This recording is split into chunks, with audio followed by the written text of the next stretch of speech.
आप जो हम लेक्चर देते हैं और आप पिछले साल के पेपर देख लें सिविल सर्विसेज के उत्तर प्रदेश के विशेषकर, तो आपको जितना हम पढ़ाते हैं लगभग 99% क्वेश्चन मिल जाएंगे जितना हमने पढ़ा है।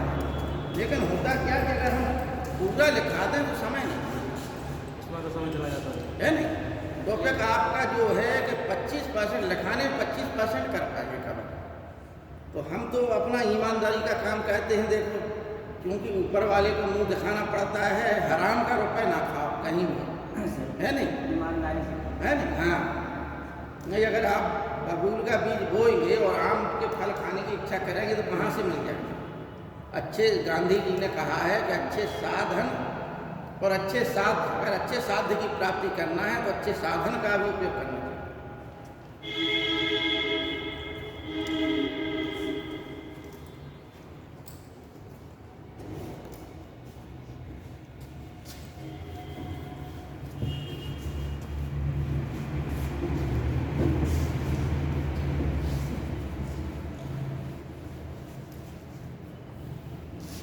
तो एक टॉपिक और है, आप लोगों को बता दें, हालांकि कंपटीशन में नहीं है।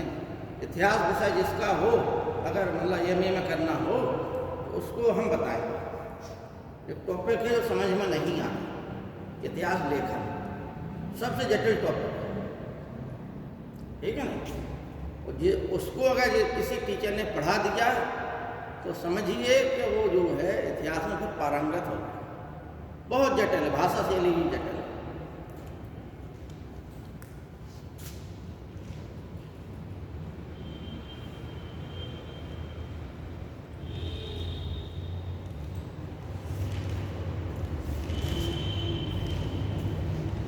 आज बेटा तारीख कितनी है? 10।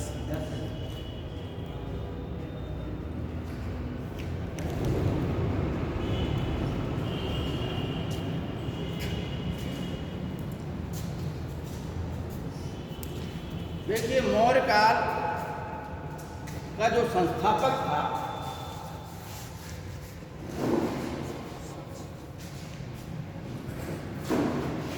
वो था चंद्रगुप्त मौर्य।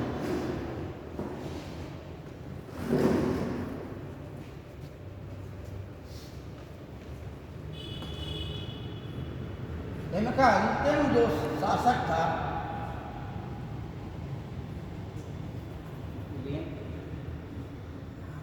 वो था बृहद्रथ।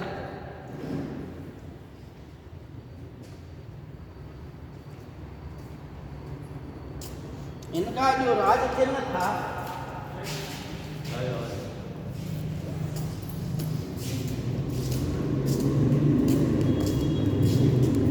वो था मयूर, ठीक है।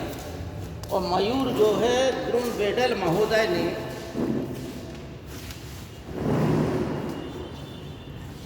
अशोक की लाट से लौरिया नंदनगढ़ अभिलेख से देखा था और इसे जो है मौर्यों का राज चिन्ह घोषित किया था।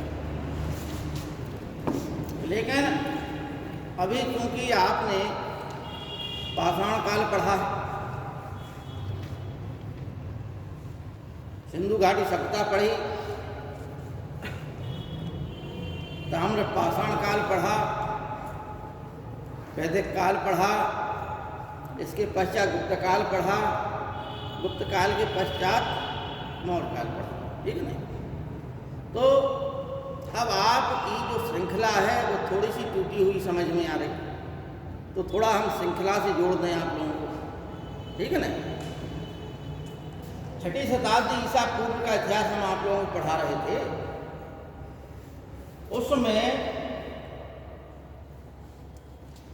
वैदिक काल के पश्चात जो सामाजिक क्रांति हुई, उसके पश्चात भारत में क्योंकि 6वीं शताब्दी ईसा पूर्व 16 महाजनपद थे और उन महाजनपदों में एक राज्य जो है 16 में से एक राज्य ऐसा होगा जिसने अपना विकास किया, और वो विकास जो है करने वाला पहला वंश था हर्यक वंश। मगध साम्राज्य का कौन सा वंश था? हर्यक वंश।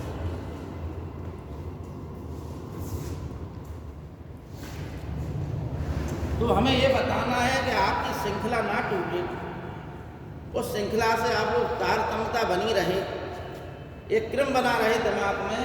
इसलिए आपके दिमाग में वो फिट करने के लिए वही श्रृंखला हर्यक वंश आया, हर्यक वंश के बाद शिशुनाग वंश आया,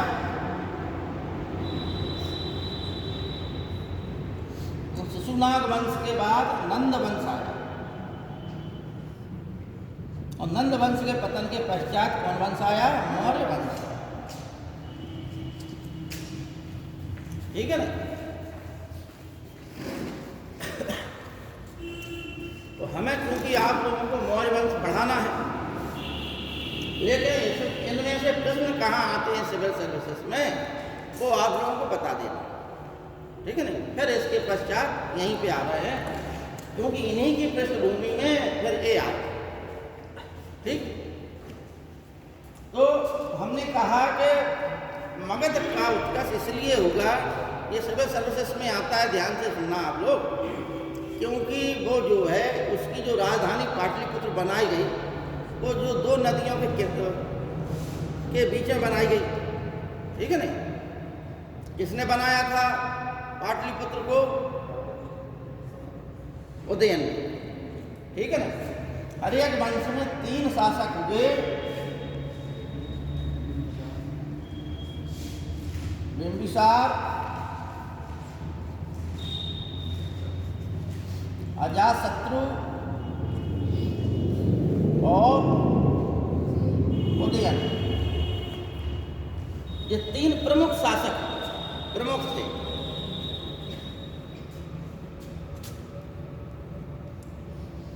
बिंबिसार ने अंग महाजनपद को जीत लिया था, मगध साम्राज्य में मिला लिया था। अजातशत्रु ने काशी को अपने साम्राज्य में मिला लिया था, क्योंकि काशी उसे दहेज में मिली थी विवाह के। और अजातशत्रु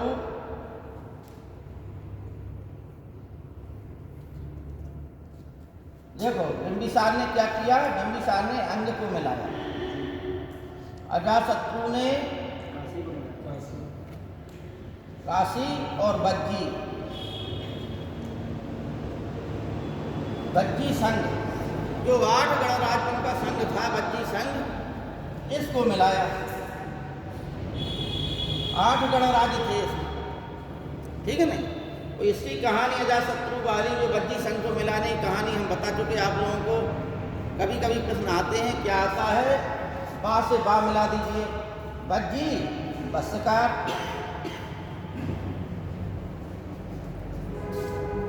ठीक है ना? बज्जी संघ में फूट डालने के लिए उसने अपने एक मंत्री बस्कार को फूट डालने के लिए भेज दिया, क्योंकि अजातशत्रु ने जब महात्मा बुद्ध से पूछा कि बज्जी संघ को हम कैसे तोड़े, कैसे जीतें, क्योंकि इसकी सीमा से लगा हुआ था। तो देखिए, महात्मा बुद्ध का एक कथन था कि राजनीतिक हिंसा ना होती। जैसे वैदिक वेदों में कहा गया है कि वैदिक हिंसा ना भवति। ठीक है नहीं? समझना बात को। वेदों में क्या कहा गया?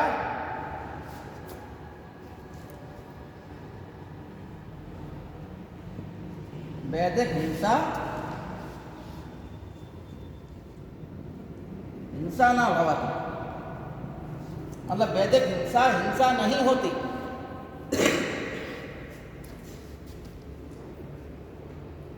अर्थात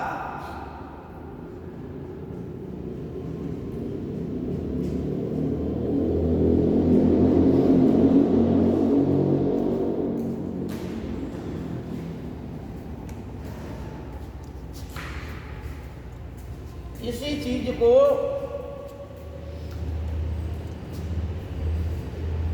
बुद्ध जी ने क्या कहा?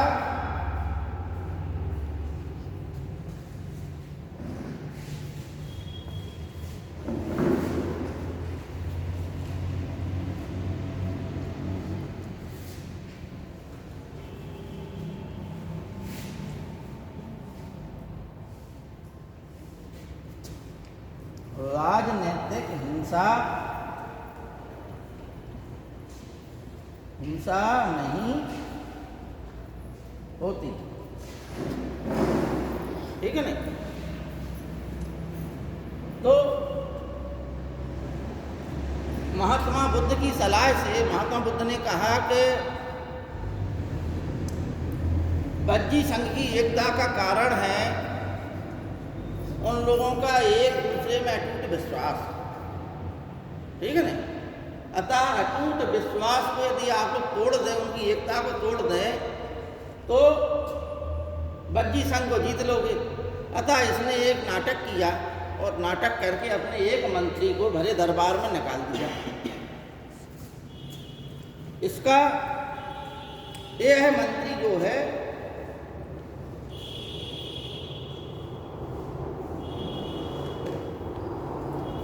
बज्जी संघ गया और इसने फूट डलवा दी।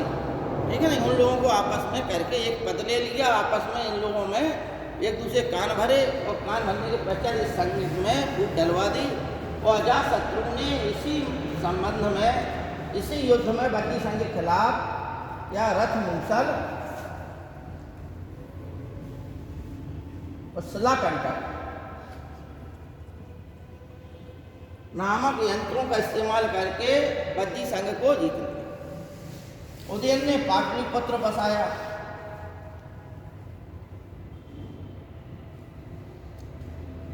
अजातशत्रु के समय महात्मा बुद्ध की मृत्यु हुई, जिनके अस्थि अवशेषों को 8 भागों में बांट दिया गया था।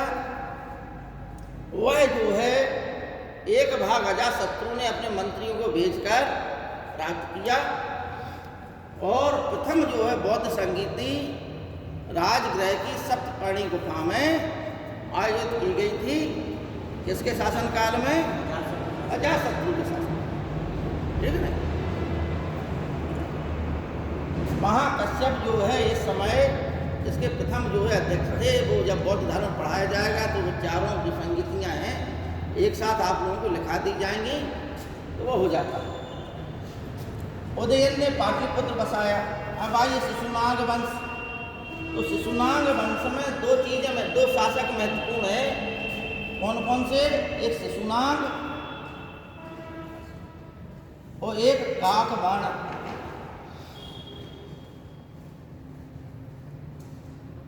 या कालाशोक।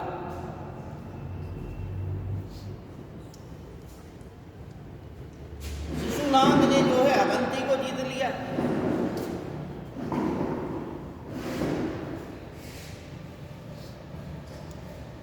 और अपनी राजधानी किसको बनाया? विदिशा को, वैशाली। इसने राजधानी पाटलिपुत्र से बदलकर कहाँ ले गया राजधानी को? वैशाली। अब आइए काकवर्ण। काकवर्ण के समय द्वितीय बौद्ध संगीति हुई। काकवर्ण ने राजधानी वैशाली से पुनः पाटलिपुत्र कर दी। ठीक है ना? द्वितीय बौद्ध संगीति और पाटलिपुत्र राजधानी। कुछ जो है बौद्ध ग्रंथों में लिखा है कि एक बार यह जो है अपनी राजधानी में घूम रहा था, किसी व्यक्ति ने छुरा भोंककर इसकी हत्या कर दी। इस प्रकार से इस वंश का अंत हो गया और नंद वंश का प्रारंभ। ठीक है ना?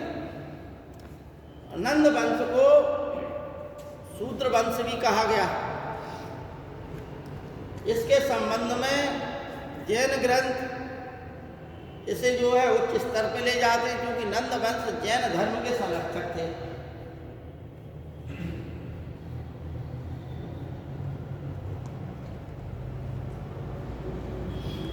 नंद वंश के जो राजा लोग थे, इनमें चूंकि 9 राजा हुए, इसलिए इसे नवनंद भी कहते हैं। ठीक है ना? पहला शासक था, उसका नाम था महापद्म नंद।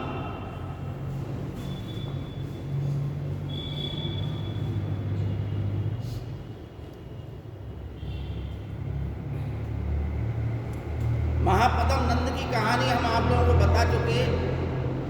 कि महापद्म नंद जो है शिशुनाग वंश में नापित या नाई का काम करता था। ठीक है नहीं? एक दो कहानी बौद्ध ग्रंथ कुछ और कह रहा है, जैन ग्रंथ कुछ और कह रहा है। बौद्ध ग्रंथ कहते हैं कि ये महापद्म नंद के पिता जो है इनके यहाँ एक किसी पद पे थे, इसलिए वह भी इसी से जुड़ गया और परिस्थितियों का लाभ उठा के राजा बन गया। ठीक है ना? लेकिन दोनों ने, बौद्ध ग्रंथ और जैन ग्रंथ दोनों ने इतना बताया है कि इस वंश की, शिशुनाग वंश की जो रानी थी, एक राजा की पत्नी, उसका प्रेम था महापद्म नंद पर। इसलिए महापद्म नंद ने बाल बनाते हुए राजा की छुरा भोंककर हत्या कर दी। ठीक है ना? इस प्रकार से महापद्म नंद राजा बन बैठा। लेकिन भारत के इतिहास में यह जो है एक प्रसिद्ध शासक, पुराणों में इसे क्या कहा गया है, एकराट।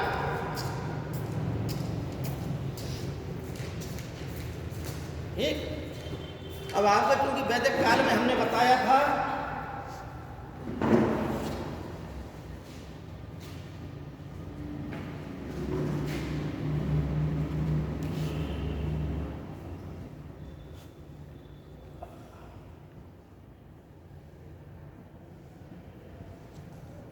चार दिशाओं के राजाओं के अलग अलग नाम थे उत्तर वैदिक काल में। ठीक है नहीं? चार दिशाओं के राजाओं के अलग अलग नाम थे, और जो चारों दिशाओं को जीत ले उस राजा को क्या बोलते थे? एकराट। ठीक है नहीं? ये उत्तर वैदिक काल में हमने आप लोगों को बताया था। राजनीतिक स्थिति में तो महापद्म नंद को एकराट कहा गया, महापद्म नंद को द्वितीय परशुराम कहा गया।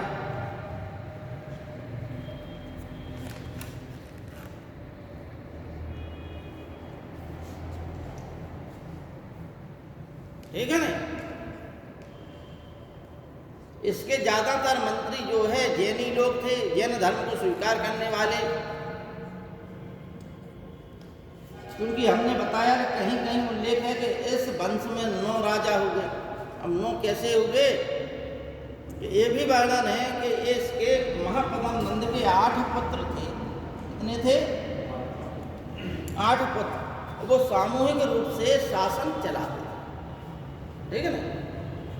इसलिए इन्हें नवनंद भी कहा। लेकिन जो सबसे ज्येष्ठ पुत्र था उसको जो है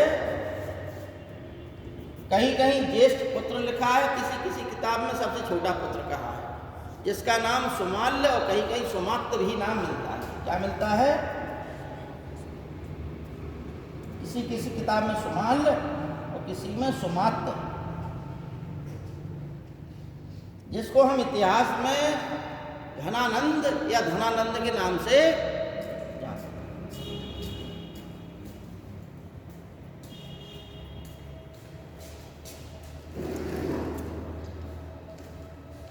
इसने क्या है कि अत्यधिक जनता पर कर लगाए। ये जो है बड़े लालची थे नंद वंश के राजा। इन्होंने सोना अधिक मात्रा में इकट्ठा किया, और सोना कहाँ से मंगाए? बैक्टीरिया से और वहाँ से साइबेरिया से। ठीक है ना? अब साइबेरिया मालूम है कहाँ है साइबेरिया? किसी बच्चे को मालूम है? हाँ, वेरी गुड। कहाँ है? रूस में। ठीक है ना? तो वहाँ से भी ये लोग सोना मंगाते थे, और ये भी कहा गया कि इतना अधिक सोना इसने गंगा की तलहटी में छुपा के रख दिया। यूनानी लेखक कहते हैं।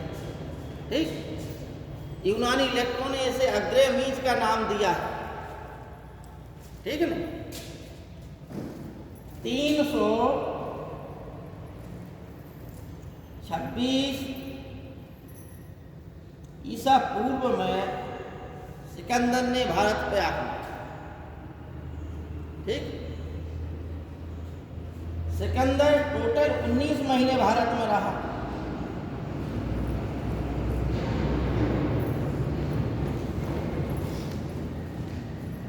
एक परीक्षा में पूछ लिया गया था कि सिकंदर ने किस महीने में भारत में प्रवेश किया। ठीक है ना, किसी किसी किताब में लिखा है जून माह में।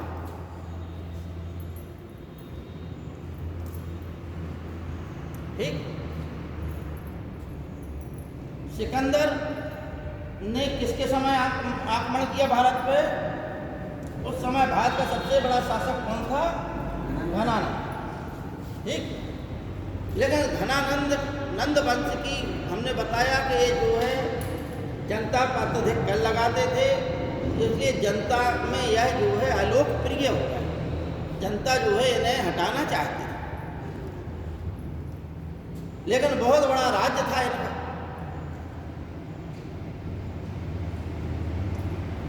महापद्म नंद ने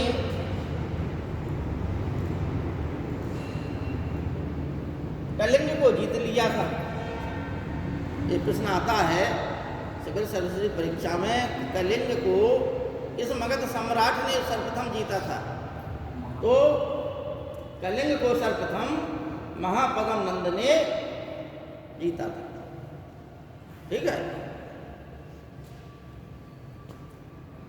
इसलिए पूरा उत्तर भारत इसके कब्जे में आ गया। सिकंदर के बारे में आप लोगों को बता दें कि सिकंदर जो है मकदूनिया का रहने वाला था। इसके पिता का नाम फिलिप था और फिलिप ने जो है यूनानी गणतंत्र के, क्योंकि गणतंत्र की विशेषता होती है कि आपस में ही कलह होती है, उनकी कलहों का, कुलीन लोगों की कलहों का लाभ उठाते हुए फिलिप ने पूरे यूनान को जीत लिया। लेकिन एकाएक उसकी जो है मृत्यु हो गई और सिकंदर जो है उसकी ज्येष्ठ रानी का लड़का था, जिसे उसने निष्कासित कर दिया था। जिस प्रकार से शेषासूरी को उसके पिता ने निष्कासित कर दिया था, उसी प्रकार से वही कहानी सिकंदर की थी कि उसकी माँ को और उसको उसने निष्कासित कर दिया था फिलिप ने। लेकिन जब एकाएक मृत्यु हो गई तो यूनान के जो मंत्री लोग थे उसके, उन्होंने सिकंदर को बुला लिया। तो 23 साल की उम्र में सिकंदर जो है राजा बन गया। लेकिन राजा लोगों की ये विशेषता होती है कि चाहे वो अपनी पत्नी को त्याग दें या पुत्रों को त्याग दें, लेकिन बच्चों की व्यवस्था करते हैं, अच्छी शिक्षा दीक्षा। तो सिकंदर की जो है अच्छे संरक्षण में शिक्षा दीक्षा हुई, सैनिक तो शिक्षण लिया उसने। अरस्तु जैसा उसका गुरु था। जब उसने देखा कि भाई यूनान तो हमारे पिता ने जीत लिया है, तो वह विजय अभियान पर निकल पड़ा। और विजय अभियान के पश्चात वह पूरे उसने हखामनी साम्राज्य को जीत लिया। ठीक, हखामनी साम्राज्य कौन था?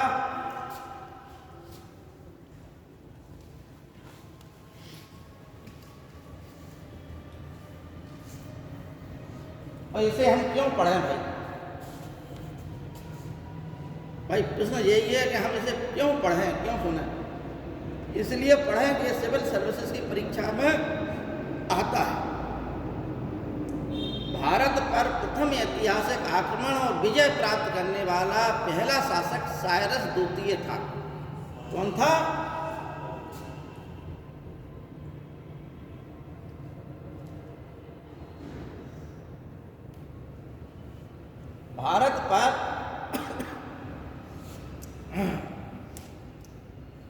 भारत पर जो है प्रथम आक्रमण करने वाला और सफल आक्रमण करने वाला प्रथम विदेशी कौन था? साइरस द्वितीय। अब प्रश्न ये है कि ये भाई हखामनी साम्राज्य कहाँ था? तो हखामनी साम्राज्य जो है कहाँ था? ईरान में।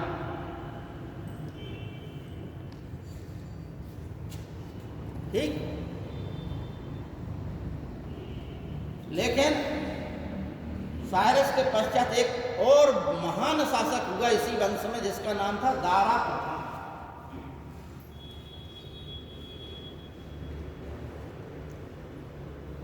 ठीक है नहीं? एक बहुत महान शासक हुआ इस वंश का, जिसका नाम था दारा प्रथम। दारा प्रथम ने भारत के उत्तर पश्चिमी प्रांत को जीत लिया और उसकी जो टोटल आय होती थी उसका 20% भाग इस प्रांत से प्राप्त होता था। भारत का जो उत्तर पश्चिमी भाग था, यानी कौन सा भाग? अफगानिस्तान और पाकिस्तान, ठीक है, पंजाब भारत, ये उस समय अफगानिस्तान तक हिंदू कुश पर्वतमाला भारत की वैज्ञानिक सीमा थी, ठीक है ना। तो ये उसने दारा प्रथम ने जीत लिया।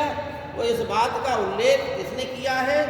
इस बात का उल्लेख इतिहास के पिता हेरोडोटस ने अपनी पुस्तक हिस्टोरिका में किया, ठीक है ना, कि दारा प्रथम भारत का जो उत्तर पश्चिमी भाग था वह उसका एक प्रांत था और वहाँ से वह बहुत बड़ी आय प्राप्त करता था, ठीक है ना।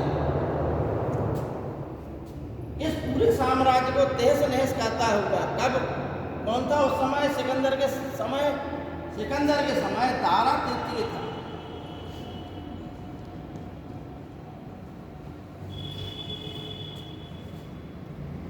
दारा तृतीय युद्ध के मैदान में मारा गया।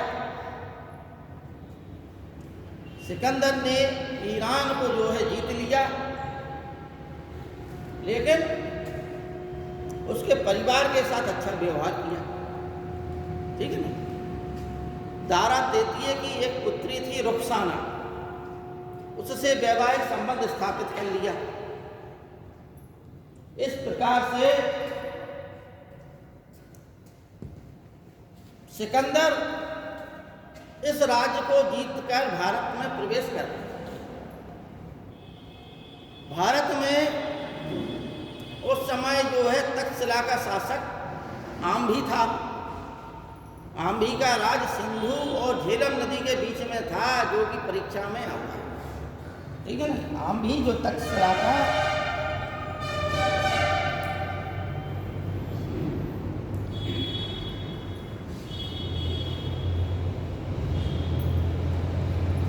आम्भी का राज्य कहाँ था? सिंधु और झेलम नदी के बीच में। ये परीक्षा में आता है बहुत ज़्यादा, ठीक। और इससे भी ज़्यादा क्या पूछा जाता है? पोरस का। पोरस से जिसका जो है, जिसे कहते हैं हाइडेपिस का युद्ध या झेलम का युद्ध, ठीक है ना। ये किसके बीच हुआ था? सिकंदर और पोरस के बीच, ठीक है ना। यह जो है झेलम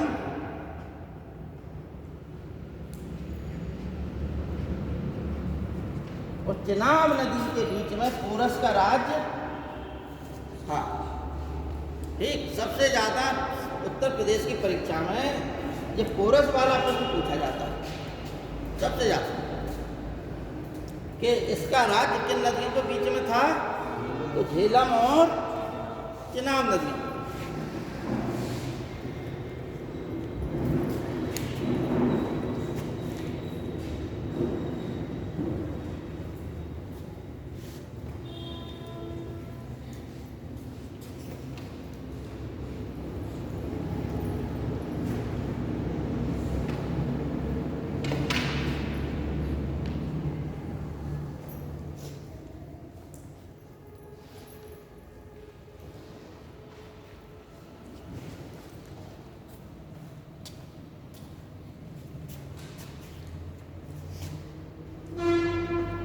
पोरस की आप सब लोगों को कहानी मालूम ही है, सबको मालूम है। कितने लोगों को मालूम है? जो ये झेलम का जो युद्ध हुआ, जिसे हाइडेपिस का युद्ध कहते हैं, ये पोरस और सिकंदर के बीच हुआ था। ये कहानी कितने लोगों को मालूम है? हाथ उठा दो। नहीं, ये ज़्यादा लोगों को मालूम है।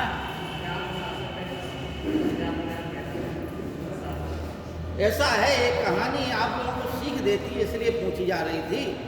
जिस प्रकार से महाराणा प्रताप की कहानी हमें सीख देती है कि जब समस्त राजपूत अकबर के समक्ष नतमस्तक हो गए तो अपने स्वाभिमान अपने परिवार, अपने समाज के गौरव को बढ़ाने के लिए, उसकी रक्षा के लिए राणा प्रताप ने मुगलों के समक्ष आत्मसमर्पण नहीं किया और जीवन भर लड़ते रहे। तो राणा प्रताप अपने स्वाभिमान के और भारतीय जनता के जो प्रतीक बन गए, ठीक है ना। तो उसी प्रकार से पोरस ने महाराणा प्रताप से हजारों वर्ष पहले वह कार्य, जब तक्षशिला के शासक आम्भी ने बिना युद्ध किए ही सिकंदर की अधीनता स्वीकार कर ली और आत्मसमर्पण कर दिया। मतलब युद्ध भी नहीं किया और संधि कर ली, आत्मसमर्पण कह दिया कि भाई हम आपकी अधीनता स्वीकार करते हैं, ठीक है ना। अतः अंगला राज्य किसका था? पोरस का, जो कहाँ था? झेलम और चिनाब नदियों के बीच में। इसने कहा हम युद्ध करेंगे सिकंदर से। युद्ध हुआ भयानक, क्योंकि सिकंदर की सेना बहुत बड़ी थी, बहुत बड़ा राजा था सिकंदर,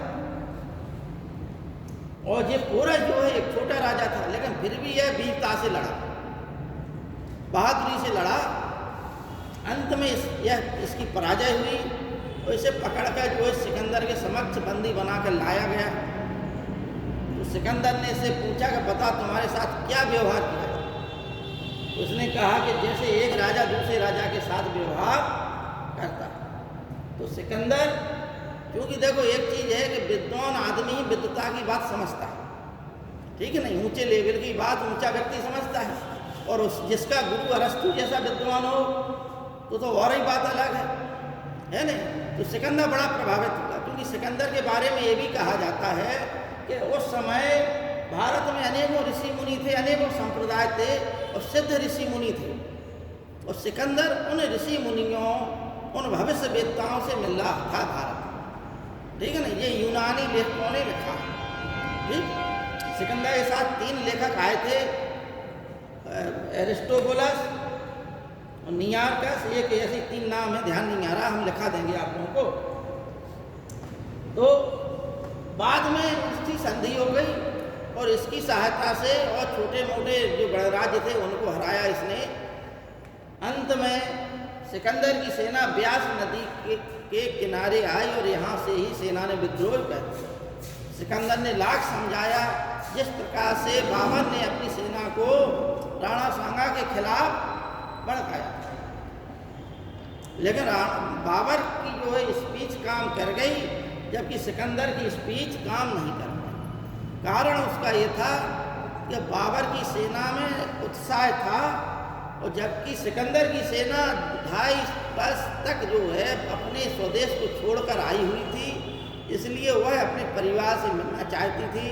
उसमें से आधी से अधिक सेना जो है युद्धों में मर चुकी थी, बहुत से सैनिक जहाँ भी गए उनको मिला लिया गया। इस प्रकार से वो सेना नहीं चाहती थी कि हम और अधिक युद्ध लड़ें, क्योंकि आगे जो राज्य था ब्यास नदी के उस पार जाने पर वह जो है उत्तर भारत का सबसे बड़ा राज्य था, जिसे जो है नंद साम्राज्य कहा जाता था, जिसका राजा उस समय घनानंद था। इसलिए ब्यास नदी से ही सिकंदर की सेना, सिकंदर ने जब मान लिया तो लौट गया, और 323 ईसा पूर्व में बेबीलोन में ही इसकी मृत्यु हो गई सिकंदर की। ज्वर रोग हुआ, क्योंकि आपको हमने बताया कि सिकंदर के समक्ष भारतीय जब लौट रहा था तो 2 गणराज्यों ने सिकंदर के ऊपर आक्रमण किया, क्षुद्रक और मालव।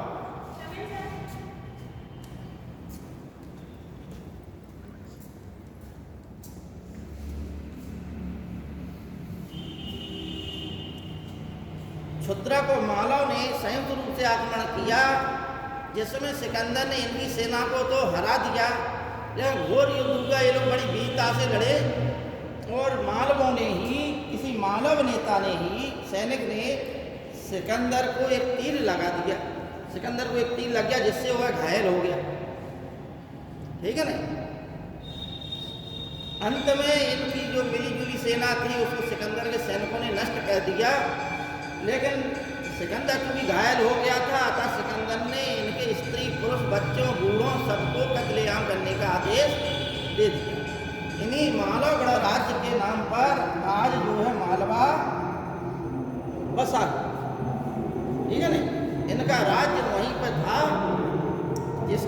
पर मालवा गणराज्य के नाम पर मालवा प्रदेश है। ठीक, सिकंदर लौट गया, बेबीलोन में मृत्यु हो गई, लेकिन भारत में वह अपने जो उसके सेनापति थे उनमें राज्य अपने जो सामंत लोग थे उन्हें दे दिया उसके अधिकार के लिए। लेकिन जब 23 में मृत्यु हो गई तो उसके सेनापतियों ने राज्य को बांट लिया। ठीक, भारत के समीप जो उत्तर पश्चिमी सीमा थी वहां पर कौन शासक बना? फिलिप द्वितीय।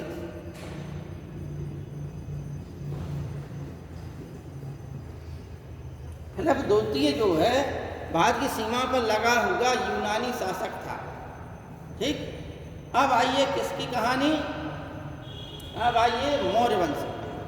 ठीक, तो पहले आप लोग हम कुछ तथ्य लिखा है मौर्य वंश के स्रोत, यानी मौर्य वंश की जानकारी हमें कहाँ से प्राप्त होती है, तो आप लोग हेडिंग डालिए मौर्य वंश के स्रोत।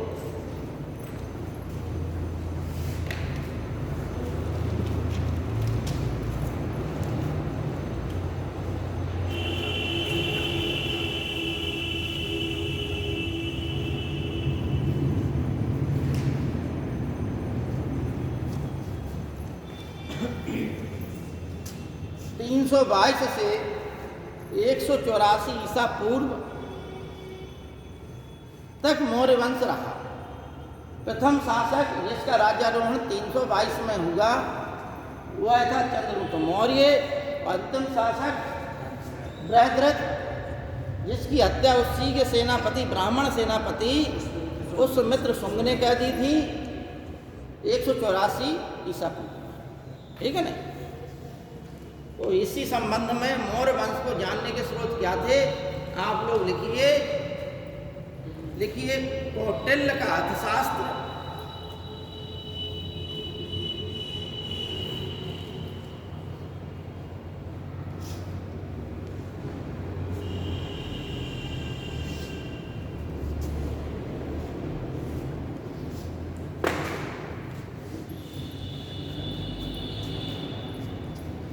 देखिए नाम से ये लगता है कि जैसे अर्थशास्त्र कोई अर्थ का इतिहास हो, लेकिन इसमें राजनीति का इतिहास है। ठीक है ना? कौटिल्य के संबंध में बता देंगे। कौटिल्य जो है तक्षशिला का रहने वाला था। कहाँ का रहने वाला? तक्षशिला का रहने वाला था। और इसके पिता का नाम चणक था। ठीक है ना? क्या नाम था? चणक।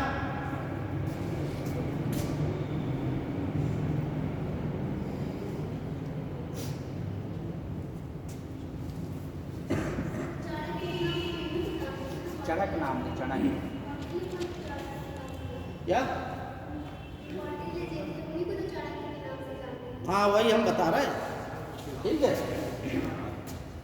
तो कौटिल्य अर्थशास्त्र के लेखक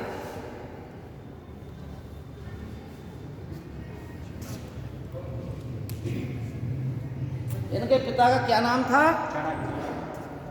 चणक। कहाँ के निवासी थे? तक्षशिला। ठीक है ना? कौटिल्य के बचपन का नाम विष्णुगुप्त था। ठीक है? क्या नाम था? विष्णुगुप्त, बचपन का नाम।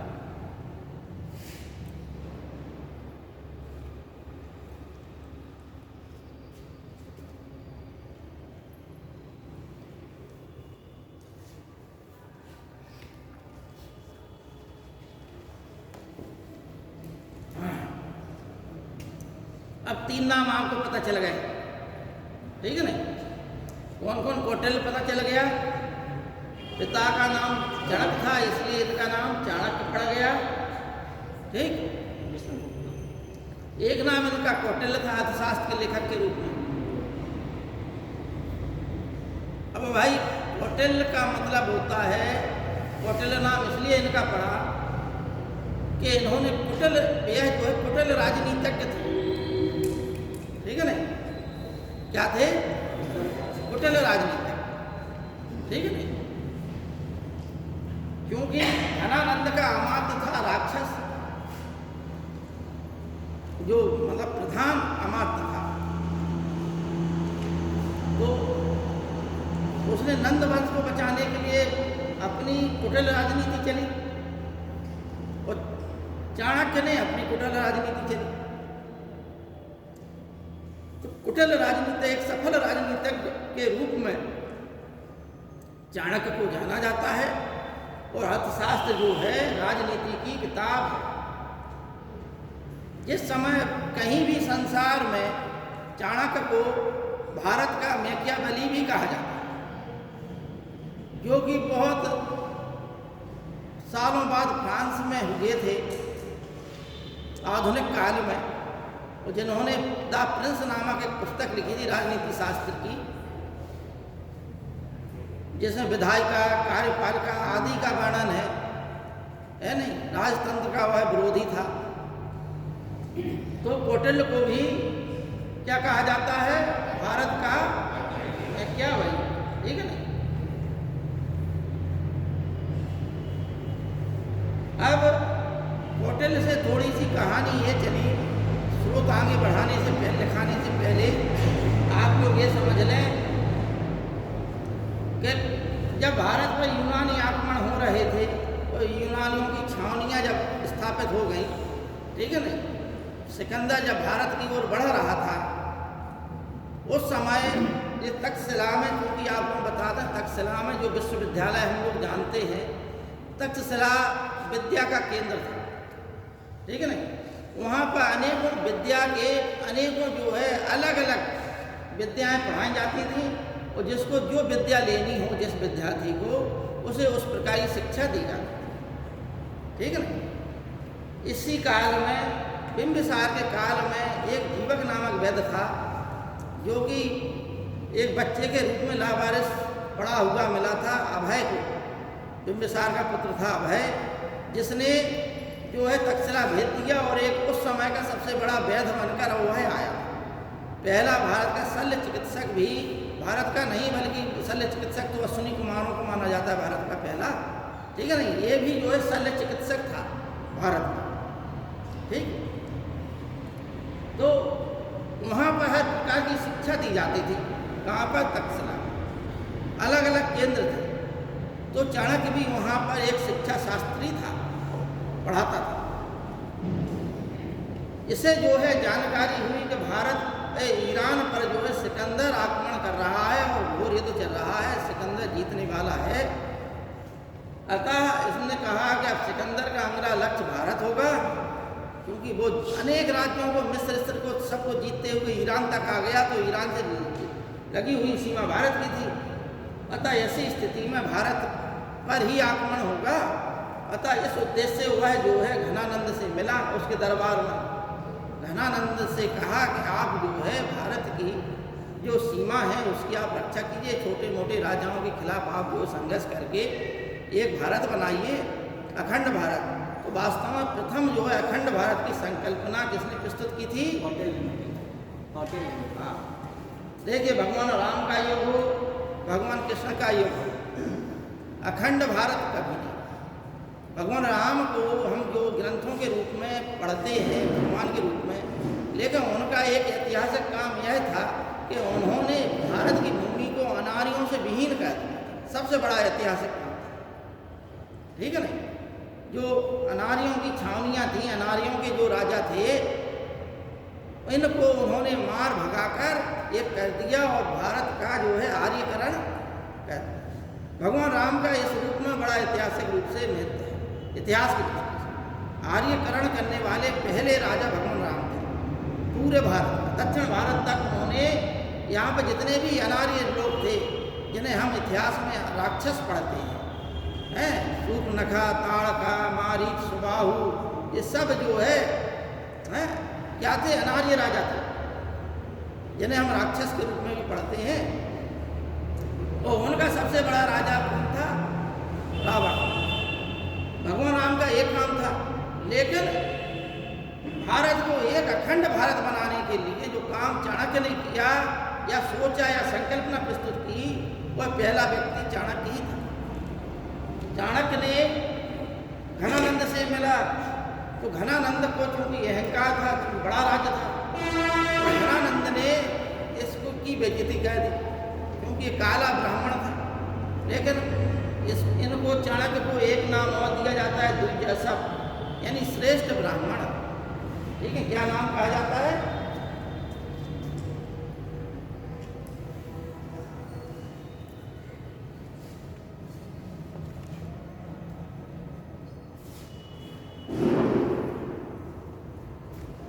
इसका मतलब होता है श्रेष्ठ ब्राह्मण।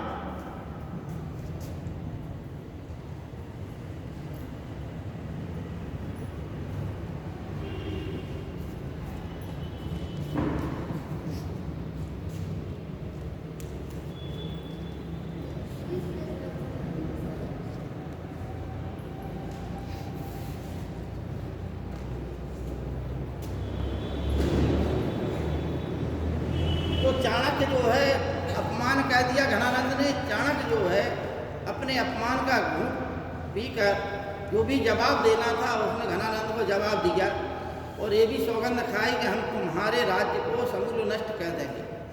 और अपने अपमान को पीकर वो तक्षशिला लौट रहा था। वहीं विंध्याचल पर्वत श्रृंखलाओं के पास में जंगलों में कुछ बच्चे एक खेल खेल रहे थे। उस खेल का नाम था राज्य क्रीड़म।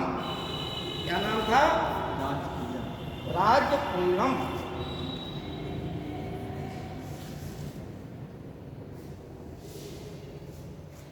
कुछ बच्चे अपनी भेड़ बकरियां चरा रहे थे, वहीं पर खेल खेल रहे थे बच्चे। उस खेल का नाम था राज्य क्रीड़म, यानी एक बच्चा जो है राजा बनता है और सब कोई मंत्री, कोई प्रजा और सब लोग अपनी समस्याएं उस लड़के को सुनाते हैं, राजा मान के चलते हैं। और वह लड़का जो है उनकी समस्याएं सुनता है और उनका जो है यथोचित न्याय करता है। चाणक्य चूंकि वहाँ से गुजर रहा था, कुछ देर ठहर जाता है, देखता है कि क्या बात है भाई। देखता है तो बड़ा अच्छा उसे लगता है और ये सोचता है कि यह लड़के में गुण है राजा बनने का।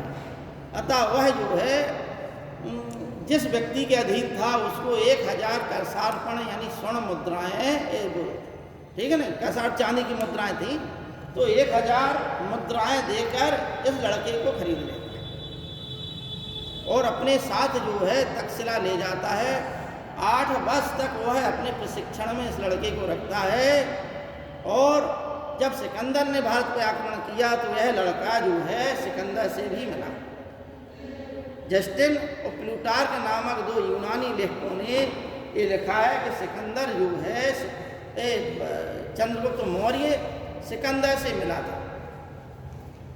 ठीक है ना, लेकिन ये जो है बड़ा स्पष्टवादी था। तो किसी बात पर चूंकि इसने चंद्रगुप्त ने ये कहा कि आप हमें जो है घनानंद के खिलाफ हमारी सहायता कीजिए। अब जिसके पास कुछ ना हो, एक राजा दूसरे राजा से कहे तो बात कुछ समझ में आती है। और एक व्यक्ति, एक कंगाल व्यक्ति एक राजा के पास चला जाए कि आप हमारी मतलब उस राज को जीतने मदद कीजिए, जिसके पास 2 भी सैनिक ना हो, तो थोड़ा सा फिर सिकंदर जैसा महान व्यक्ति जिसके पास इतनी बड़ी सेना, इतना बड़ा साम्राज्य, और जो एक अकेला व्यक्ति खड़ा है जिसके पास कोई भी नहीं, ना कोई राजसी पोशाक, साधारण कपड़े पहने हुए वो व्यक्ति लड़का कह रहा है कि हमारी जो है आप मदद कीजिए घनानंद के खिलाफ। तो सिकंदर अपने सैनिकों को आदेश देता है कि इस लड़के को पकड़ के मार डालो। लेकिन वह लड़का जो है भागता हुआ अपने गुरु चाणक्य के पास आ जाता है। चाणक्य जब ये चीज़ देखता है तो वो बड़ा प्रसन्न होता है। वो कहता है कि एक राजा में यही गुण होना चाहिए। क्या राजा में क्या होना चाहिए? राजा में 2 गुण होना चाहिए, एक शेर और एक लोमड़ी।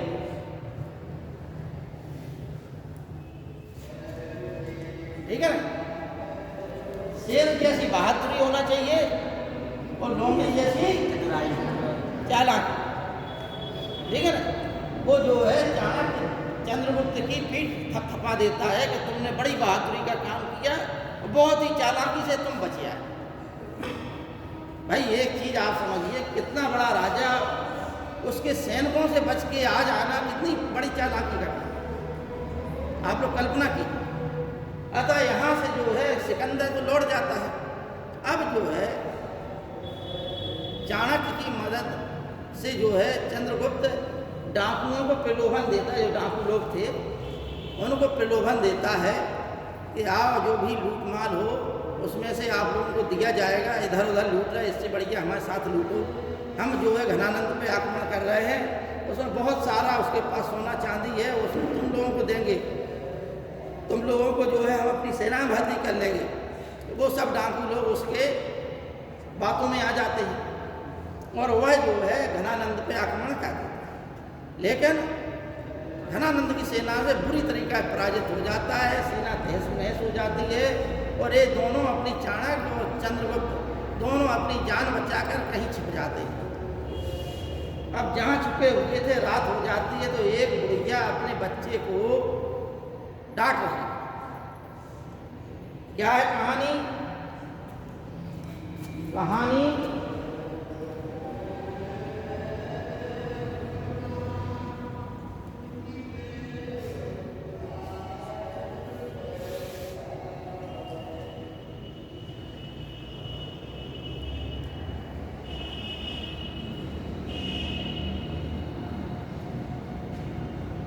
महाबोधि वंश और परिशिष्ट पर्वन।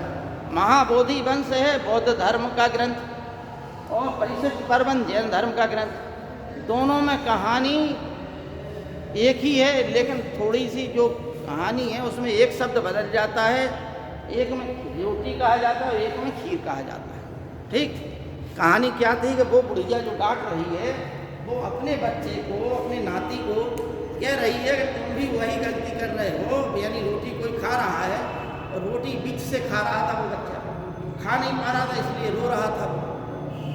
तो वो डांटती है कि तुम भी वही गलती कर रहे जो चाणक्य और चंद्रगुप्त मौर्य ने की, क्योंकि अगर वो बीच से उन्होंने एकाएक बीच में आक्रमण किया, बीच में आक्रमण ना करके वो यदि किनारे से आक्रमण करते, जैसे रोटी किनारे से खाई जाती है बीच से नहीं खाई जाती, तो ठीक अगर उसी प्रकार से ये लोग किनारे से जीतना प्रारंभ करते तो ये सफल हो जाते। तुम रोटी किनारे से खा दो, तुम रोटी पूरी खा लोगे। ये बात ये दोनों सुन रहे थे तो चाणक्य के दिमाग में आई कि बात तो सही है, हमने जो है एकाएक बीच पे आक्रमण कर दिया, हमें पहले अपनी शक्ति को जो है संगठित करना चाहिए। अतः जो है आपको बताया कि फिलिप द्वितीय उस तरफ था, वहाँ पर जनता ने विद्रोह कर दिया तक्षशिला भाग में। अतः चंद्रगुप्त की उन सैनिकों ने, जनता थी उसने अधीनता स्वीकार कर ली। तो पश्चिम से जो जीतते हुए अफगानिस्तान के और किनारे वाला भाग जीतते हुए ये लोग आगे को बढ़ते चले गए और जीतते जीतते फिर युद्ध हुआ और घनानंद को हरा दिया। ठीक है ना।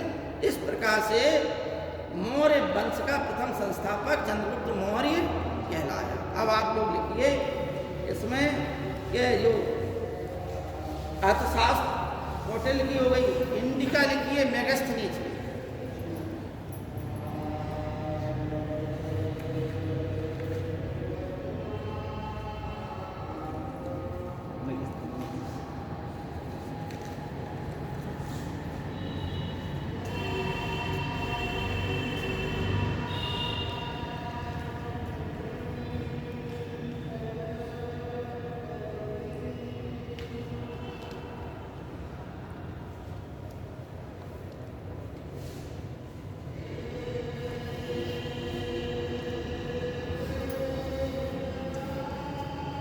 सबसे बड़े स्रोत जो है कौटिल्य का अर्थशास्त्र मौर्य काल को जानने का और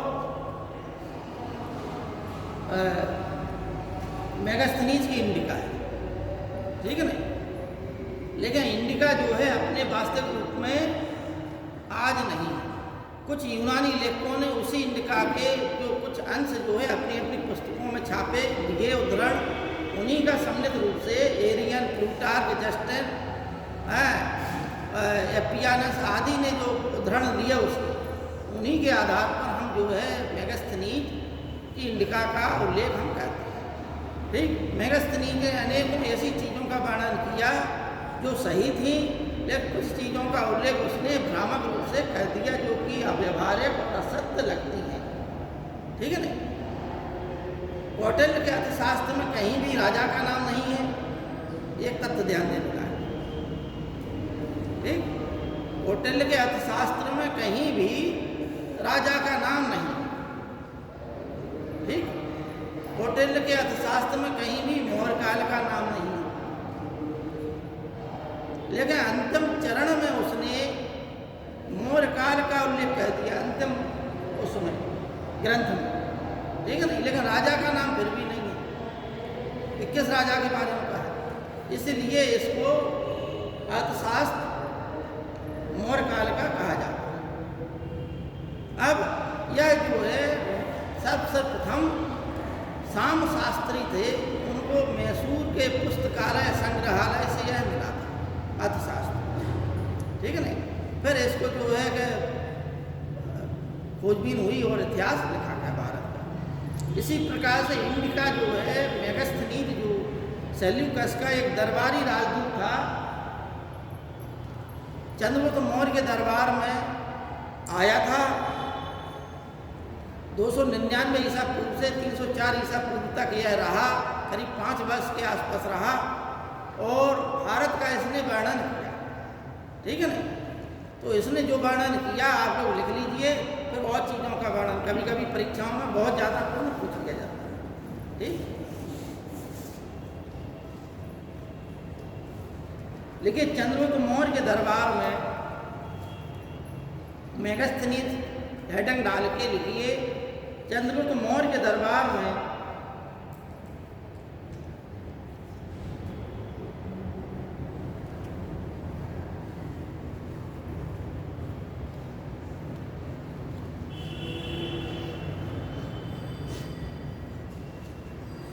चंद्रगुप्त मौर्य के दरबार में सेल्यूकस निकेटर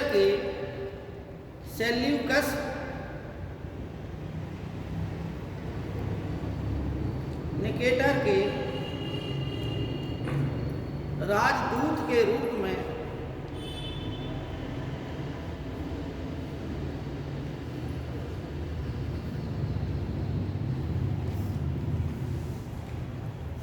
(304 ईसा पूर्व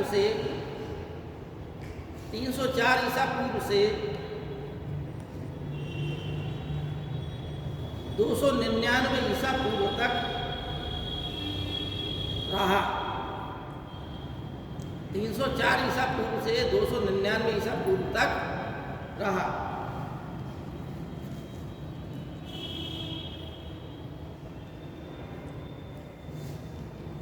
अगला तथ्य लिखिए, इसी के नीचे लिखिए स्ट्रेबो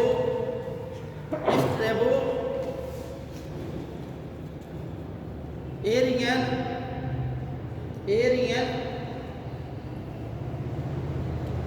प्लूटार्क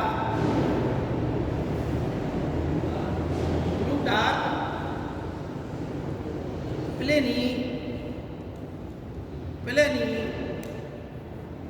जस्टिन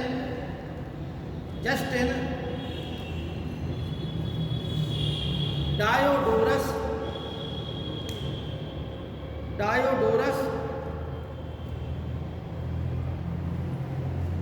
ने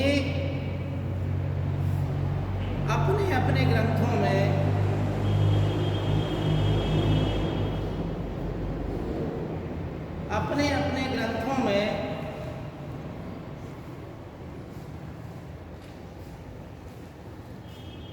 इंडिका के उद्धरणों का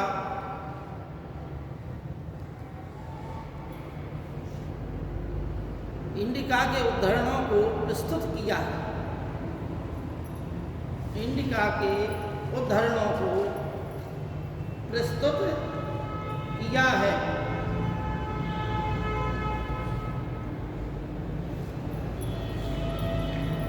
अगला तथ्य लिखिए, स्ट्रेबो ने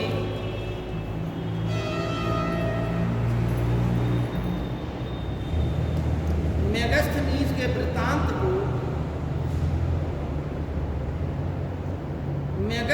के वृत्तांत को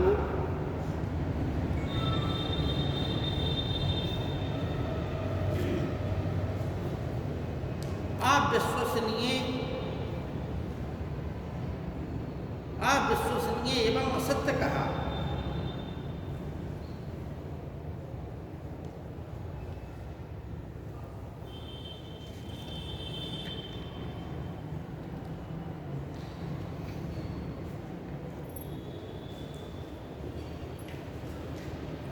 देखिए 1891 में, अगला तथ्य लिखिए, 1891 में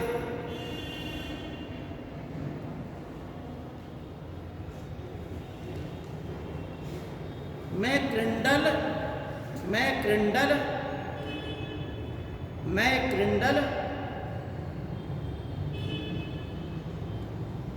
1891 में मैक्रिंडल ने इसका अंग्रेजी में अनुवाद किया।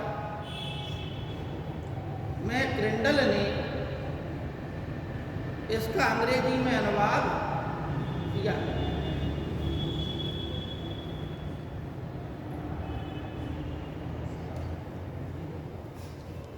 अब इसमें जो प्रमुख जो है विवरण क्या दिया मेगास्थनीज ने, तो लिखिए मेगास्थनीज द्वारा प्रमुख विवरण।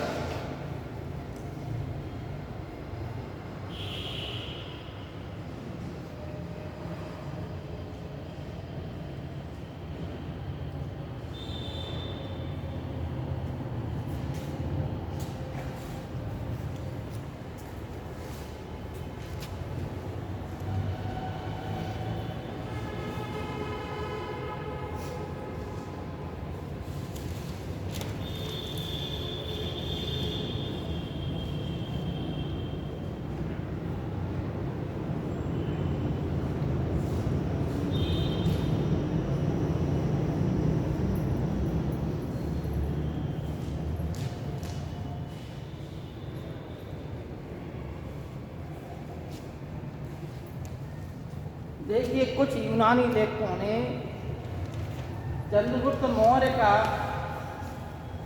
नाम जो है सेंड्रोकोट्स के रूप में उल्लेख किया, कुछ ने एंड्रोकोट्स के रूप में किया और एक लेखक ने सेंड्रोकोटस के रूप में किया। ठीक, तो मेगास्थनीज ने किस रूप में किया? सेंड्रोकोट्स के रूप में।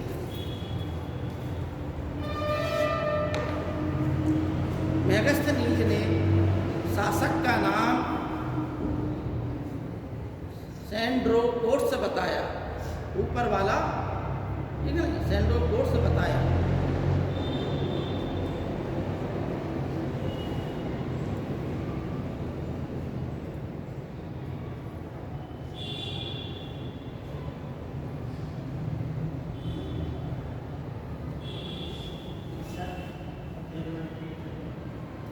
मेगास्थनीज ने राजा का नाम सेंड्रोकोट्स बताया। चंद्रगुप्त की बात हो गई, ठीक है ना। इसी ने ये बताया कि राजा के चारों ओर अंगरक्षक के रूप में महिलाएं रहा करती थीं। महिलाएं अंगरक्षक रहती थीं, ठीक है ना। राजा के चारों ओर अंगरक्षक महिलाएं रहती थीं।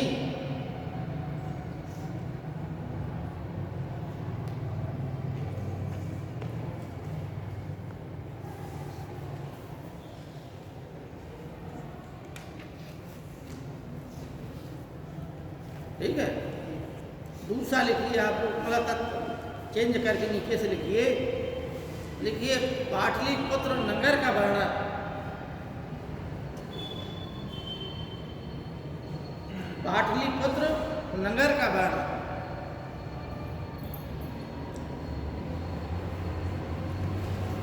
देखिए यह नगर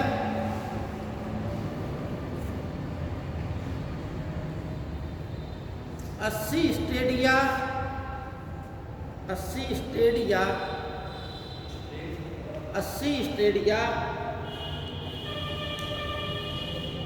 ब्रैकेट में लिखिए 16 किलोमीटर। 16 किलोमीटर यह नगर 80 स्टेडिया या 16 किलोमीटर लंबा तथा 15 स्टेडिया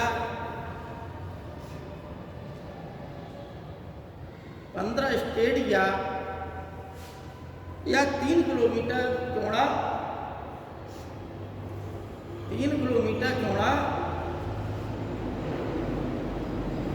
था। इसका एक कथन है मेगास्थनीज का, लिखिए भव्यता एवं शान शौकत में भव्यता एवं शान शौकत में, भव्यता एवं शान शौकत में सूसा एवं सूसा, भव्यता एवं शान शौकत में सूसा एवं एक बतना, सूसा एवं एक बतना के राजमहल भी, सूसा एवं एक बतना के राजमहल भी उसकी तुलना नहीं कर सकते।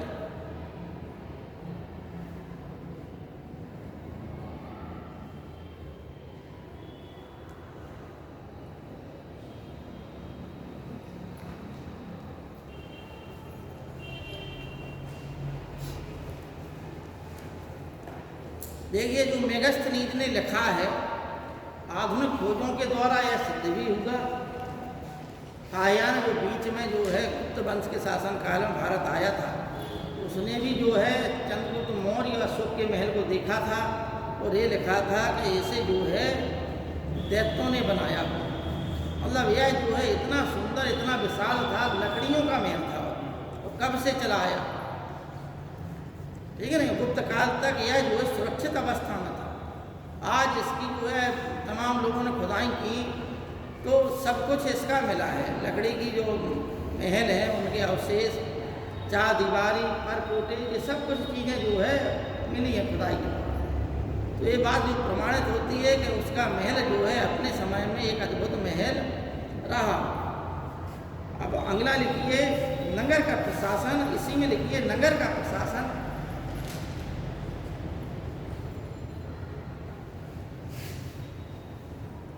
छह समितियों द्वारा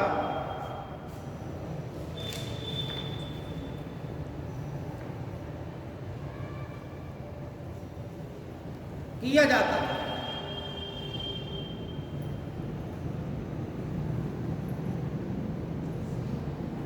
इसी में हेडिंग डालिए राजस्व का वर्णन।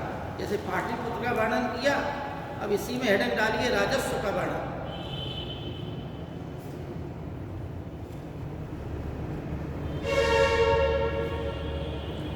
मेगस्थनीज ने कहा, लिखिए इसमें आप लोग शॉर्टकट में लिख लीजिए, राजस्व का मतलब है भू राजस्व। तो मेगस्थनीज ने 1/4 बताया, कौटिल्य ने 1/6 बताया। इतना लिख लीजिए आप। मेगस्थनीज ने भू राजस्व की दर 1/4 बताई और कौटिल्य ने अपने अर्थशास्त्र में 1/6 बताई।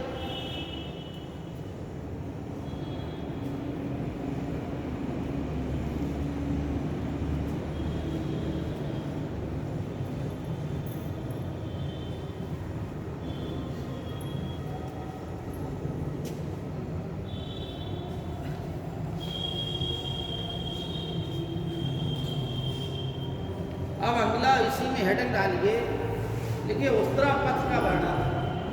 उत्तरापथ का वर्णन।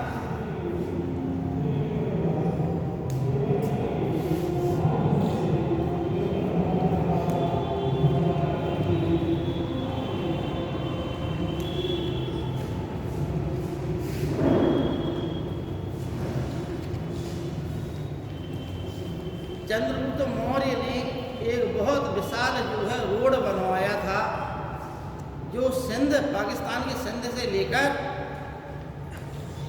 बंगाल के सोनार गांव तक था। इसी मार्ग को शेषा सूरी ने निर्माण कराया और इसके किनारे सराहें बनवाई, ठीक है। वृक्ष लगवाए, फलदार छायादार वृक्ष। हालांकि यह काम अशोक ने बहुत पहले किया था राजमार्गों के किनारे। तो इस मार्ग पर जो भारत का सबसे बड़ा मार्ग था, उत्तरापथ मार्ग कहते हैं जिसे, जो सिंध से लेकर बंगाल के सोनार गांव तक विस्तृत था, जिससे उत्तरापथ कहते हैं। चंद्रगुप्त मौर्य के समय यह विस्तृत था। मेगस्थनीज ने इसका वर्णन किया। शेषा सूरी ने इसी मार्ग को बनवाया, जिसे शेषा सूरी मार्ग कहा जाता था। जब ऑकलैंड भारत का जो है गवर्नर जनरल बना, तो ऑकलैंड ने इस मार्ग को को पुनः बनवाया, पक्का करवाया और इस मार्ग का नाम जीटी रोड रखा, यानी ग्रांड ट्रंक रोड। 1836 से 1842 तक का कार्यकाल ऑकलैंड का था, जिसमें उसने इस रोड का नाम जीटी रोड रखा। ठीक है नहीं? तो लिखिए इसमें, देखिए सिंध को बंगाल के सुनार गांव तक, सिंध से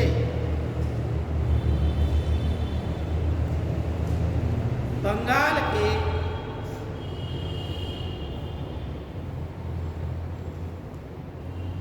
सोनार गांव तक जोड़ने वाला मार्ग, बंगाल के सोनार गांव तक जोड़ने वाला मार्ग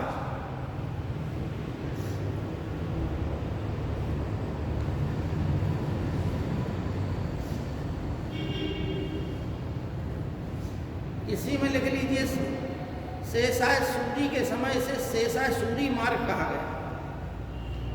शेषाय सूरी के समय इस मार्ग को शेषाय सूरी मार्ग कहा गया।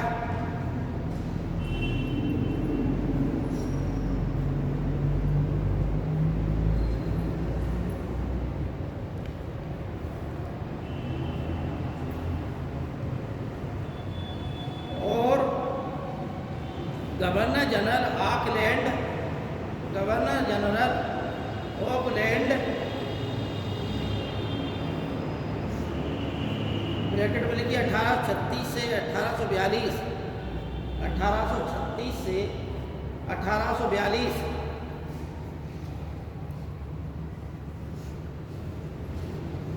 ने इस मार्ग का निर्माण कराकर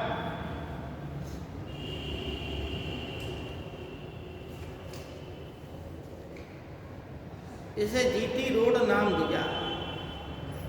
इसे जीटी रोड या grand trunk road, GT road का फुल नाम क्या है? ग्रांड ट्रंक रोड या जीटी रोड नाम दिया। या हमने अब पूरा तो बेटा वर्णन कर दिया। सबसे पहले यही एक मार्ग है, वो मार्ग टूट जाता है, उसको फिर बनवाते हैं। आपके पूर्वजों ने कोई घर बनवाया होगा, वो टूट गया, आपके पिताजी ने उसे बनवाया, अब वो फिर खंडर हो जाएगा कुछ समय बाद। आपके भाई बंधु जो होंगे वो उसको फिर बनवाएंगे, जगह एक ही होगी, निर्माण कहता है अलग अलग हो जाएगी, है नहीं? क्या है? ठीक है ना? तो इसे उत्तरापथ मार्ग कहते थे। इसका निर्माण सर्वप्रथम चंद्रगुप्त मौर्य ने कराया था।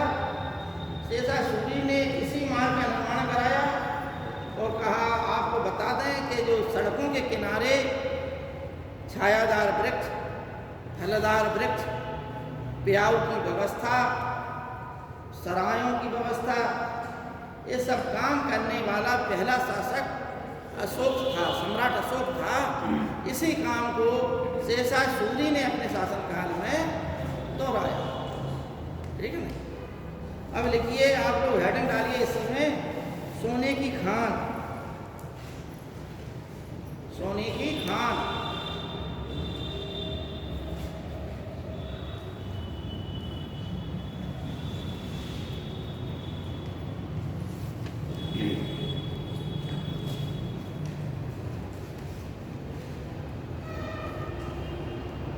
हड़प्पा काल आप लोगों को हमने बताया, उसमें हड़प्पा काल में ये बताया था कि कुछ नदियों की रेत में सोना मिलता था। भारत में प्राचीन समय से यूनानी लेखक भी बताते हैं कि भारत की नदियों में सोना था। ठीक है नहीं? उस रेत को ये लोग जो है कि भट्टियों में पहले पीस लेते थे, और भट्टियों में उसको तपा के जो भी कहते हों कि सोना अलग हो जाता था और धूल मिट्टी रेत कण अलग हो जाते थे। इस प्रकार से सोने बनाने की प्रक्रिया प्राचीन समय से थी। भारत में जो है कि प्राचीन खान जो है हड़प्पा काल से सोने की खान, पोलार की खान थी, जो आज भी है कर्नाटक में है। ठीक है नहीं? भारत में हड़प्पा काल से ही तांबे की और चांदी की खानें जो है राजस्थान में मिलती हैं, जो आज भी सप्लाई कर रही हैं। ठीक है नहीं? अशोक ने जो स्तंभ पत्थर के बनवाए, वो पत्थर कहाँ से बनवाए? चुनार के जो यहाँ पर पड़ता है, चुनार कहाँ पड़ता है?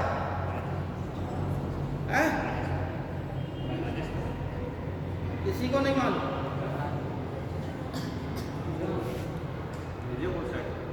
चुनार अशोक के जो स्तंभ हैं, ये कास्मिक स्तंभ लेख, सारनाथ से भी स्तंभ लेख मिला है। जो सारनाथ के ऊपर जो शेर बने हुए हैं, नीचे से वो 16 किलोमीटर, 12 से लेकर 16 मीटर तक लंबे हैं, ठीक है ना?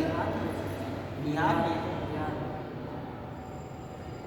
चुनार जो है उत्तर प्रदेश के मिर्जापुर में है। देख लेना, हमें मतलब इतना ध्यान है, आप लोग सर्च कर लेना, हमारे ख्याल से मिर्जापुर में है, हमारे ख्याल से, ठीक है। इसलिए हम आप लोगों को इतना भटकाऊ स्थिति में नहीं पहुंचाते जिसमें हमें 100% हो विश्वास।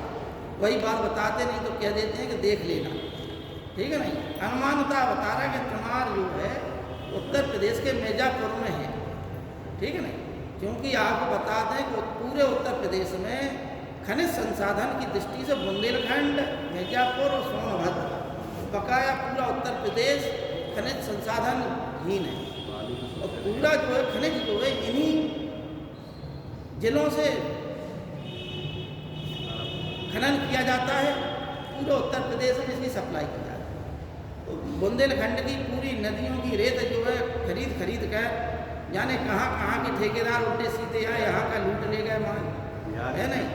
तो बुंदेलखंड के लोग गरीब के गरीब ही बने रह गए, है नहीं।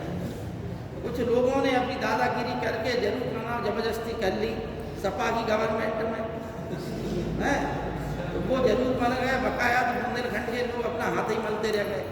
आगरा के लोग यहाँ आके अपना टेंडर पास करा ले जाते हैं, है नहीं। यहाँ की बालू आपको अम्बेडकर नगर में मिल जाएगी, है। ये भवन जितने बन रहे हैं सब बुंदेलखंड की बालू से बन रहे हैं। बेतवा, धसान, ये सब बालू, इतनी बालू थी इनमें, आज मिट्टी है। हमारी भी खेती है 10 बीघा जरा धसान नदी के किनारे। भाई लोगों ने बंदूक दिखा के बोले आप कौन है? डीएम साहब ने कहा कि भाई गांव वालों को दो आप लोग। तो वे बोले महाराज आपको दे दें, लेकिन और लोगों को नहीं देंगे आप पैसा। दबंग लोग थे, आ गए। भाई जो गांव है वो ठाकुरों का था, एक परिवार हमारा है ब्राह्मणों का। बोले कि ठाकुर महाराज आपको दे दें हम लोग पैसा, आपकी खेती के जो बालू है 10 बीघा खेती थी, तो उस पर नदी बह रही है, किनारे था, उसी के बालू थी। बोले आपको दे देंगे, लेकिन और लोग आए तो ये बंदूकें हैं, उनके और लोग थे, ऐसा रहा लीजिए, किसी की हिम्मत नहीं पड़ी। लेकिन ये है कम से कम एक चीज़ है कि कोई भी हो, अपने क्षेत्र के लोगों का अगर विकास होगा तो हम सबका विकास होगा। अगर बाहर का व्यक्ति ले जाता है तो ये समझिए भाई, अगर किसी के पास 10 ठेला है तो वो ड्राइवर कहाँ से ढूंढेगा, वो क्लीनर कहाँ से ढूंढेगा? वो आगरा और नोएडा से थोड़ा लेके आएगा। तो विकास अगर आपके यहाँ चीज़ है, आपके लोगों का ही विकास हो। अगर बुंदेलखंड पृथक राज्य बना दिया जाए तो बुंदेलखंड बहुत तीव्र गति से विकास कर ले जाए। एक टाइम पे जो छत्तीसगढ़ गरीब स्थिति में था, झारखंड जहाँ खनिज संपदा है वो बहुत गरीब स्थिति में था। आज देखिए कितना चमत्कार हो गया, है ना। बुंदेलखंड में ये है कि यहाँ की इतिहास जो है बहुत प्राचीन रहा। हम लोग अपने इतिहास को, अपने गौरव को भूल चुके हैं। 7 जिले उत्तर प्रदेश के और 14 जिले मध्य प्रदेश के बुंदेलखंड के अंतर्गत आते हैं। राजा छत्रसाल के समय बुंदेलखंड की सीमा निर्धारित हुई थी और ये कहा जाता है कि इति यमुना उत नर्मदा इत चंबल उत पहुँच और छत्रसाल सो लरन की रहू ना काहू पहुँच, ठीक है नहीं। तो जो छत्रसाल, राजा छत्रसाल थे जिन्होंने औरंगजेब से छापा मार युद्ध लड़ा, जिस प्रकार शिवाजी ने उन्हें सलाह दी थी, तो उस बुंदेलखंड की आज स्थिति है कि यहाँ की खनिज संपदा थोड़ा बहुत अपना पैकेज सरकारें दे देती हैं। उस वजह से जो है यहाँ के लोग भी कहते हैं चलो ठीक है। अब पैकेज का मतलब है कि आधा तो खा लिया जाता है। अब वो कौन सी मंडी यहाँ पे बना दी गई, वो मठौंद रोड तरफ, अब उसका क्या उपयोग हो रहा है भाई? एकांत बनी है, लाखों करोड़ों रुपए फंस गया होगा उसमें, कम से कम जनता के उपयोग के लिए आएगी तब तो ठीक है। तो हम कर रहे थे सोने की बात। मेघश्री ने लिखी है कि सोना जो है सोने को यानी खानों में सोना मिलता था और उन खानों में जो है कुछ चींटियाँ पालते थे राजा लोग, उन चींटियों को उन खानों में प्रवेश करा देते थे। चींटियाँ जाती थीं और बुरादे के रूप में सोने को ले आती थी। उस बुरादे को इकट्ठा कर लिया जाता था और उसको जो है फिर सोने के रूप में पिघलाकर सोने का इकट्ठा कर लिया। तो ये विवरण जो है कि चींटियाँ से जो है सोना खानों से निकाला जाता था, इस चीज़ का विवरण किसने दिया? मेगस्थनीज। और दादेस्तान नामक स्थान पर ये सोना निकाला जाता था। दादेस्तान मतलब जो स्थान जो कश्मीर में, ठीक है नहीं, वो मेगस्थनीज ने लिखा है कि भारत में जो एक स्थान है दादेस्तान, वहाँ से वहाँ की खानों से सोना निकाला जाता था चींटियों के माध्यम से। जो चींटियाँ खानों में जाती थी और वहाँ से बुरादे के रूप में सोने को ले आती थी। तो लिखिए आप लोग इसमें, लिखिए सोना निकालने वाली चींटियों से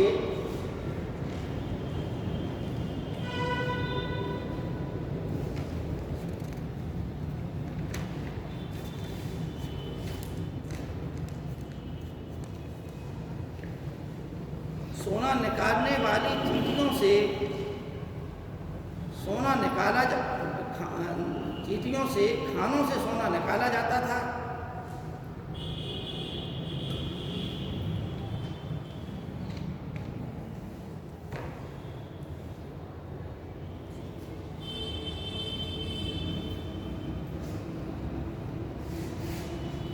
और यह सोने की खानें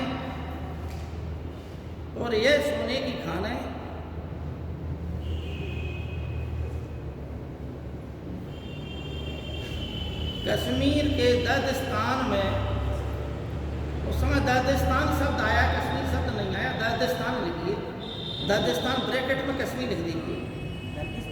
और यह स्थान दादेस्तान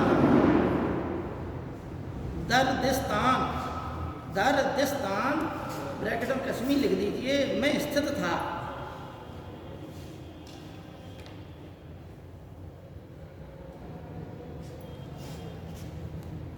अब ये मेगस्थनीज का ये वर्णन तो सही लग रहा, लेकिन मेगस्थनीज ने कुछ वर्णन भ्रामक भी दे दिया जो असत्य लगता है, भ्रमपूर्ण लगता है, ठीक है नहीं। जो भी विदेशी यात्री आए वो भारत को पूर्ण रूप से नहीं समझ पाए, ठीक है नहीं। जब नहीं समझ पाता है व्यक्ति तो कुछ ना कुछ भ्रामक चीज़ें दे देता है।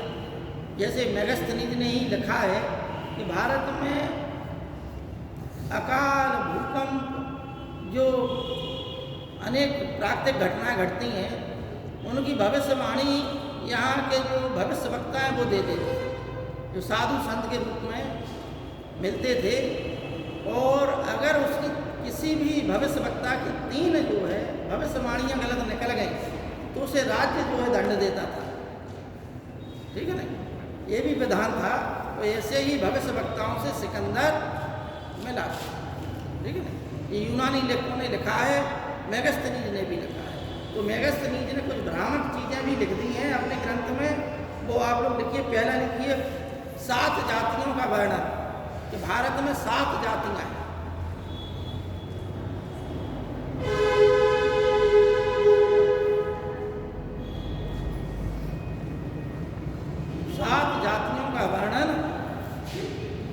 पहली मतलब 7 लिख लीजिए, लिखिए दार्शनिक,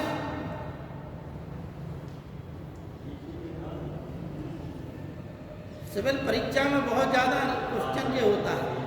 एक कौटिल्य का सप्तांग सिद्धांत और मेगस्थनीज की 7 जातियाँ, ये ज़्यादातर परीक्षा में आता, ठीक है नहीं। तो लिखिए दार्शनिक, कृषक, दूसरा कृषक, तीसरा ग्वाले, चौथा कारीगर,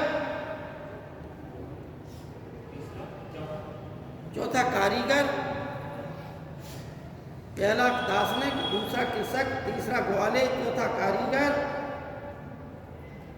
पांचवा योद्धा,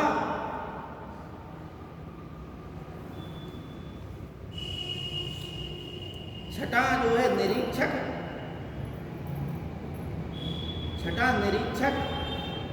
तो सातवां मंत्री, मंत्री, ठीक है नहीं, इनका वो किया।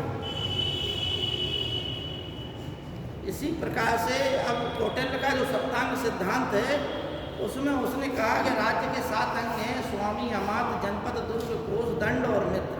ये हम बाद में लिखा देंगे। अब मेघस्थनीज का लिखा है तो मेघस्थनीज का लिख लीजिए। ये हो गई यहाँ की 7 जातियाँ। दूसरा हेडिंग डालिए आप इसी में कि भारत में दास प्रथा नहीं थी। दूसरी बात क्या कही इसने भ्रामक, कि भारत में दास प्रथा नहीं थी।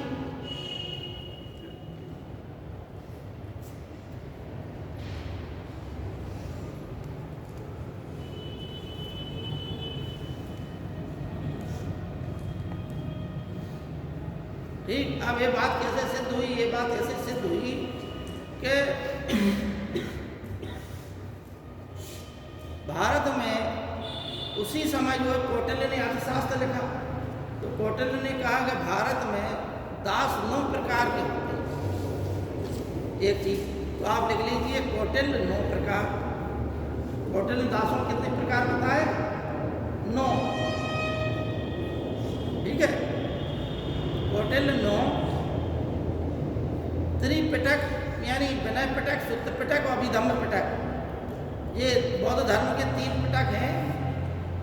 सूत्र पिटक, विनय पिटक, अभिधम्म पिटक। इन 3 पिटकों में 3 प्रकार के दासों का वर्णन है। तो त्रिपिटक में 3 प्रकार के दासों का वर्णन है, ठीक है।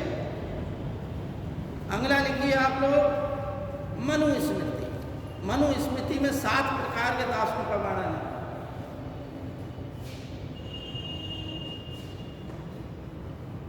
मनुस्मृति में 7 प्रकार के दासों का वर्णन है।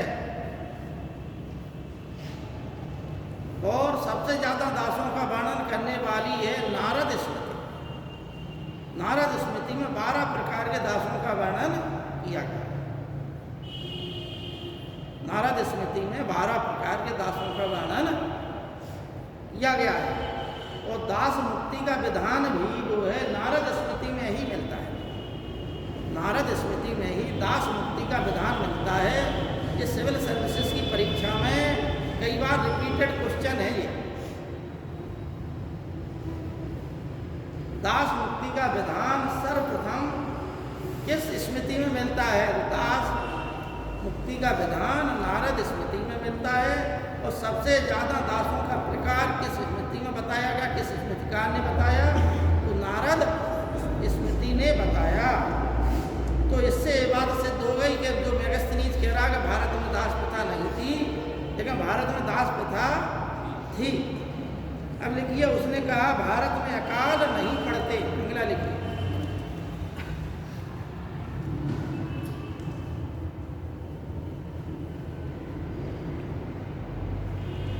भारत में अकाल नहीं पड़ता।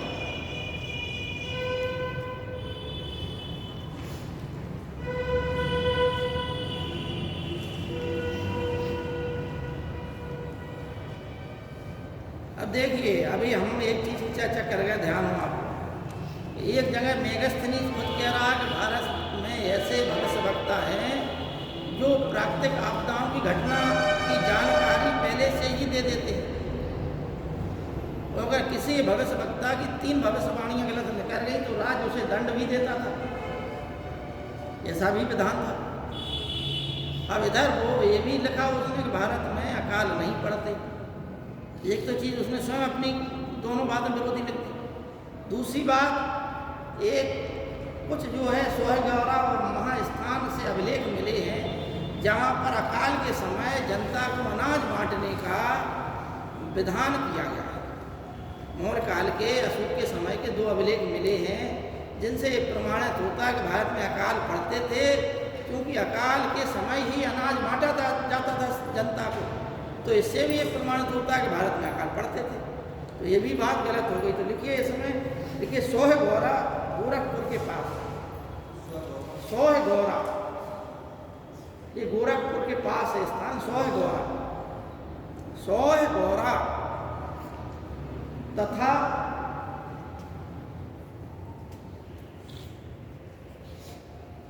तथा लेखन तथा महास्थान ये पश्चिम बंगाल में महास्थान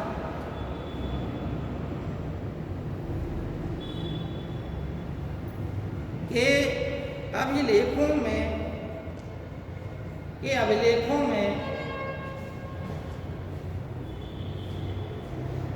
अकाल के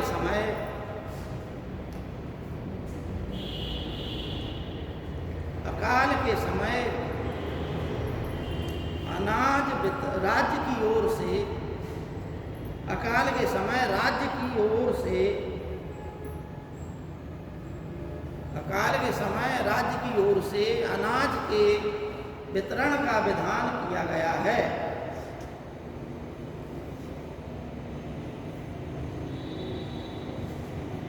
यह भी जो है कई बार रिपीटेड क्वेश्चन है कि कहाँ के अभिलेखों से अकाल के समय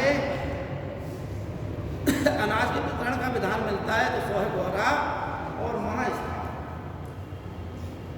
अब एक चीज और उसने लिखी जो भ्रामक है कि भारत में लेखन कला का अभाव था, ये और लिख लीजिए आप। भारत में लेखन कला का अभाव था।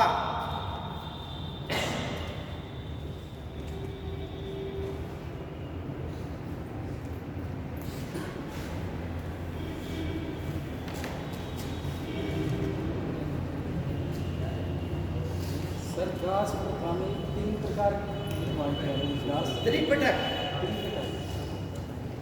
ये बौद्ध धर्म के 3 महत्वपूर्ण ग्रंथ हैं। त्रिपिटक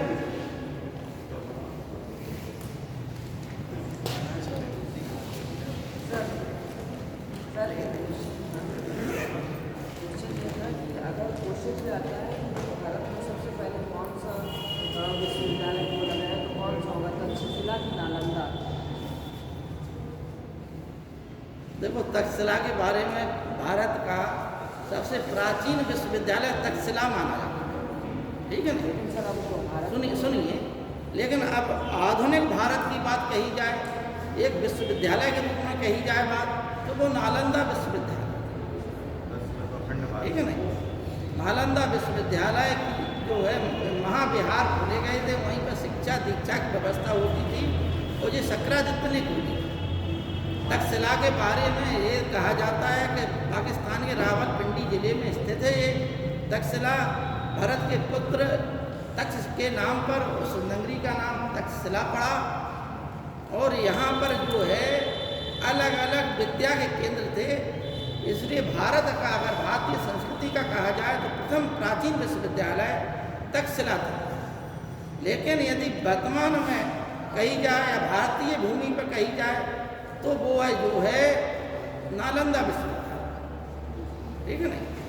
नालंदा विश्वविद्यालय भारत का जो है तक्षशिला के पश्चात या वर्तमान में वो विश्वविद्यालय नालंदा, सोमपुर, वल्लभी, ये जो है भारत के विश्वविद्यालय प्राचीन। 3-4 विश्वविद्यालय बंगाल और बिहार में ज़्यादा थे। इसके पश्चात एक वल्लभी में था, एक तक्षशिला इधर था, और बस ऐसे ही ज़्यादा केंद्र जे विश्वविद्यालय के रूप में थे। और पाल शासकों ने 3 बनाए, वहीं पाल शासकों ने ज़्यादा संरक्षण दिया, क्योंकि बिहार जो है बौद्ध धर्म का केंद्र हो गया था। पाल शासकों ने इन पर ज़्यादा किया, ठीक है ना?